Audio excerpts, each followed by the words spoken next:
Mark Zuckerberg vai para cima do Supremo Tribunal Federal, luta contra a censura global, especialmente com pressão da Europa e da China, e anuncia parceria oficial com o governo dos Estados Unidos para promover a liberdade de expressão ao redor do mundo. Caraca, o que aconteceu aqui? Gente, olha, uma mudança muito drástica, muito boa para a direita ao redor do mundo de maneira geral, muito boa para a liberdade de expressão. Acorda, cara! Acorda, gente! Acorda! Eu fico feliz de voltar de férias aí falando sobre esse assunto com vocês. Essa, assim, é uma mudança dramática. Assim, realmente eu não esperava, mesmo com o governo Trump, que houvesse uma virada de chave tão forte assim em relação a posições, né, das Big Techs. A gente sabe e já lia notícias há algum tempo de que o Mark Zuckerberg há alguns anos estava flertando com ideais libertários, né? Há algumas notícias que foram publicadas sobre isso, mas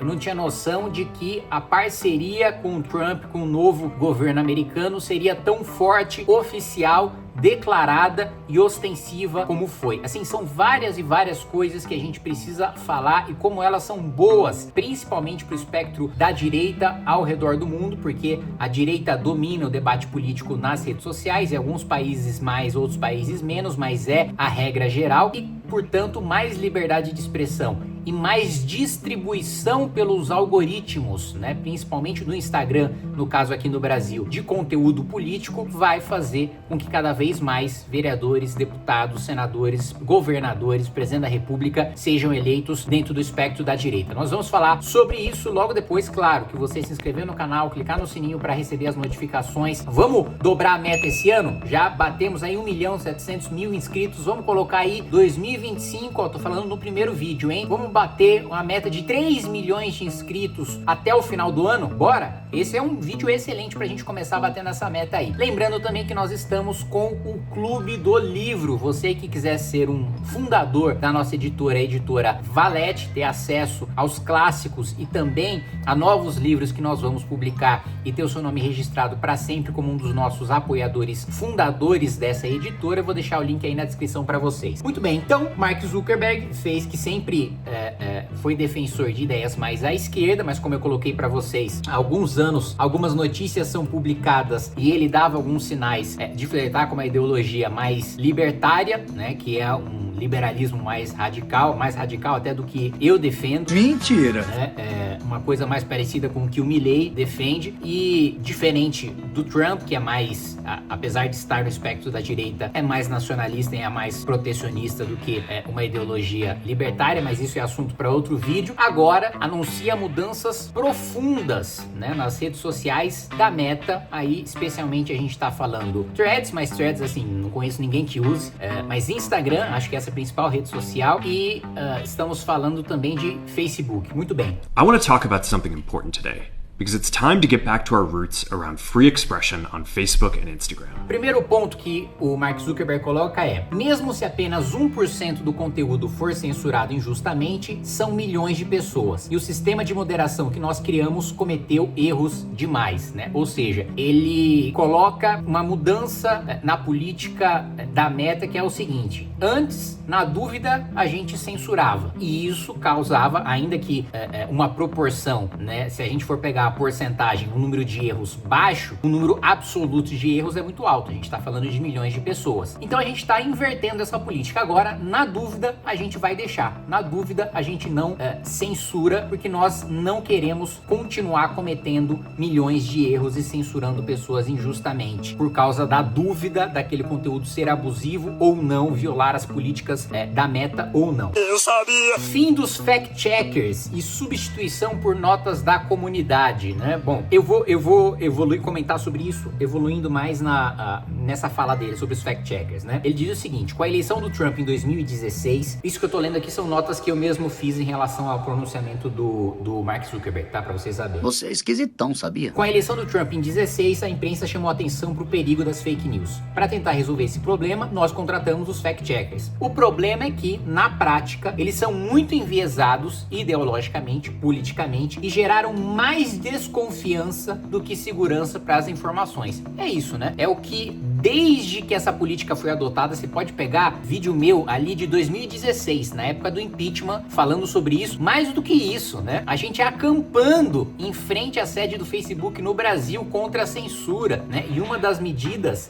foi justamente essa, que a gente fez esse protesto lá atrás. Quem acompanha o MBL há muito tempo sabe do que eu tô falando. E justamente colocando, olha, essas agências de checagem de fatos são dominadas por jornalistas de esquerda, por acadêmicos de esquerda. Então elas vão ser absolutamente enviesadas, né? E em vez de checarem os fatos, elas vão tecer críticas políticas de opiniões das quais eles discordam. E foi exatamente isso que aconteceu e agora está sendo constatado pelo próprio Mark Zuckerberg. Então, o que a Meta vai fazer? Vai substituir esse modelo de moderação pelo sistema de notas da comunidade, exatamente como já acontece hoje no X, né? Muito bem. Vamos simplificar as regras e ampliar o debate para questões como imigração e gênero. O que surgiu como um movimento inclusivo se transformou numa arma para calar opositores políticos. Bom, ele citou ali 2 exemplos que são, assim, simbólicos, né? Emblemáticos para os Estados Unidos. Porque hoje o YouTube é a minha principal plataforma, né?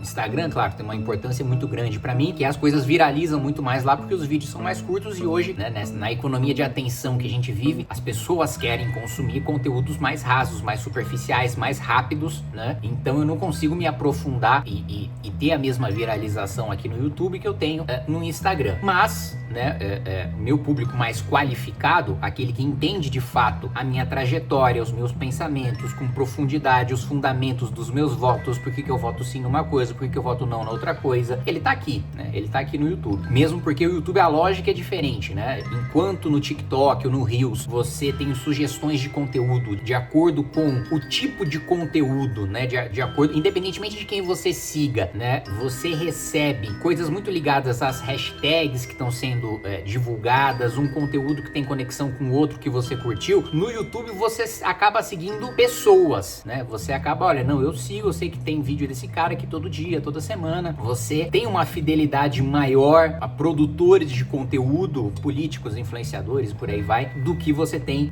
no Instagram. Por que eu coloquei esse exemplo? Porque no YouTube, só de você colocar, mesmo que eu coloque lá não listado, né? Eu coloquei um vídeo que só quem tem um link pode acessar, não tá público. Se eu coloco uma questão de gênero, né, já acende 1000 alertas no meu canal sobre como o tema é sensível, vai ter o alcance limitado e bababá, e não vai limitar só apenas aquele vídeo, a limitação vai se estender ao resto do canal. Então, essa é uma política, temas assim que as Big Techs, né, acordaram ali como sensíveis, muito pautadas pela grande imprensa, pelas esquerdas, acabaram caindo até numa própria censura privada. Mesmo que não haja legislação que proíba que você trate desses temas abertamente, a própria iniciativa privada acabou censurando mais do que o poder público, apesar de haver, claro, pressão do poder público para que isso acontecesse. Aqui ele tá colocando, não, olha, questões polêmicas, né? Aqui no Brasil, imigração não é uma questão 1000 vezes menos polêmica do que nos Estados Unidos, mas há outras questões por aqui que com certeza, né, são tratadas como temas sensíveis pela Meta e vão deixar de ser, ampliando o alcance, ampliando o debate e permitindo que a gente possa também mostrar o nosso lado, né? Coisa importantíssima, vamos voltar a indicar conteúdo político. Então hoje no Instagram há uma limitação, né, em relação às sugestões de conteúdo político, né? Você só recebe aquilo que você segue. Agora tem uma mudança, né, drástica, né? A própria plataforma vai voltar a sugerir conteúdo político, ou seja, quem não me segue no Instagram, se interessa por conteúdo político, se interessa por conteúdo de direita, se interessa por conteúdo liberal, se interessa por conteúdo conservador, a plataforma vai sugerir conteúdo meu. E isso é fundamental para a direita no mundo, mas eu vou falar aqui do Brasil, que é a realidade que eu conheço melhor. Aqui a gente domina muito mais as redes sociais do que a esquerda. A esquerda domina a imprensa, né, a grande mídia, né, de maneira geral. Artistas, né, acadêmicos, sindicatos, são espaços ali em que a esquerda tem dominância e que a direita toma surra. Nas redes sociais é o contrário. Nós temos a dominância e a esquerda patina, né? A esquerda sofre muito, são raríssimas as exceções que você tem de influenciadores, de políticos de esquerda que têm relevância em rede social. A direita não, a direita elege dezenas de parlamentos, centenas de parlamentares, se a gente for pegar dos entes subnacionais, milhares de parlamentares em razão de redes sociais. Parte deles, né, falta bastante qualidade e profundidade para eles. Mas, de todo modo, nós tiramos, né, espaço da esquerda, né, e ampliamos o alcance. Isso, sem dúvida nenhuma, vai aumentar a pressão para censura aqui no Brasil, não tenho dúvida disso. Outra coisa que chega a ser até engraçado: equipes de moderação e segurança da plataforma não estarão mais na Califórnia, mas no Texas, para garantir que não haja desconfiança sobre o viés ideológico das pessoas que trabalham lá, né? Obviamente, né, falando sobre o viés de esquerda, né, das pessoas que trabalham ali na Califórnia. E, para mim, a parte final e a mais importante, uma coisa declarada, ostensiva, né? Não é uma sugestão, não, é uma coisa, ó, nós estamos fazendo isso abertamente, tá? Entendam que nós estamos em campanha, nós estamos em guerra, né?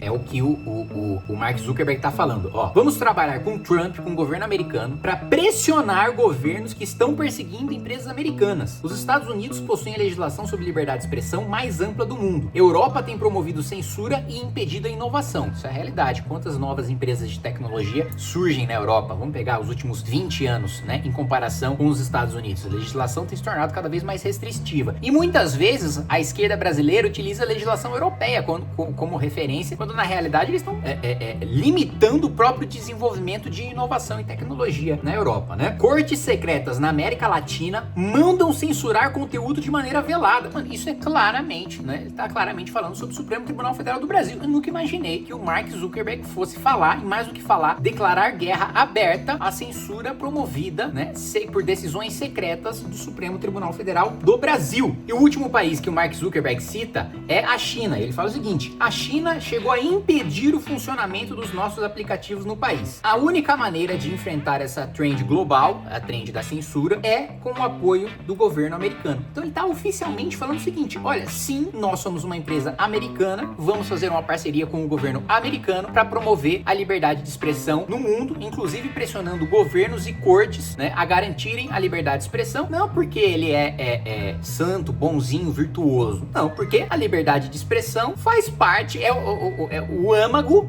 do negócio dele. Se não tiver país que não tem liberdade de expressão, ele não tem negócio, ele não tem meta, ele não ganha dinheiro, né? Então, assim, aí acho que a gente entra um pouco, apesar de já ser um exemplo batido, que às vezes a gente até tira sarro, né, por ser remeter a um liberalismo clássico, um exemplo citado tantas vezes que dentro dos círculos liberais chega até a virar piada, mas remete um pouco à mão invisível do Adam Smith, né? Você não tá contando ali com o altruísmo do padeiro, com o altruísmo do açougueiro pra você ter pão ou pra você ter carne, você tá contando com a ganância dele, né? Então, não tô contando aqui com as virtudes, com a defesa, que ele pode até ser uma pessoa, não sei, conheço pouco da trajetória do Mark Zuckerberg, mas ter os seus valores, ter os seus princípios e fazer uma defesa justa e honesta deles. Mas não é com isso que eu tô contando para fazer a defesa da liberdade de expressão no Brasil e no mundo, por parte da Meta e por parte do governo americano. Eu estou contando com os interesses pessoais financeiros dele. Eu tô contando, olha, eu não tenho a menor dúvida, né, se eu posso ter dúvidas em relação ao caráter, às crenças, à ideologia do Mark Zuckerberg, eu não tenho a menor dúvida da preocupação dele com o próprio bolso. Se eu não tenho essa dúvida, bom, faz parte, né, defender a liberdade de expressão, ainda, né, que por uma razão egoísta, né, ele defender a liberdade de expressão ao redor do mundo, porque faz parte do seu modelo de negócio que haja liberdade de expressão. Pois muito bem, meus amigos, começamos o ano com uma excelente notícia. Que Deus abençoe que a gente tenha um ano com mais notícias como essa. Um abraço!